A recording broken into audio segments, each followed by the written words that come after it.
صحیح بخاری حدیث نمبر 43۔ بسم اللہ الرحمن الرحیم۔ شروع اللہ کے پاک نام سے جو بڑا مہربان نہایت رحم والا ہے۔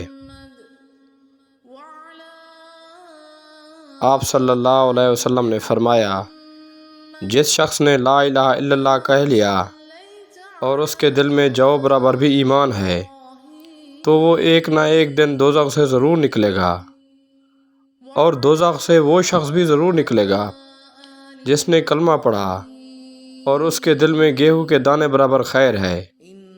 دوزخ سے وہ بھی ضرور نکلے گا جس نے کلمہ پڑھا اور اس کے دل میں ایک ذرہ برابر خیر یعنی ایمان ہے۔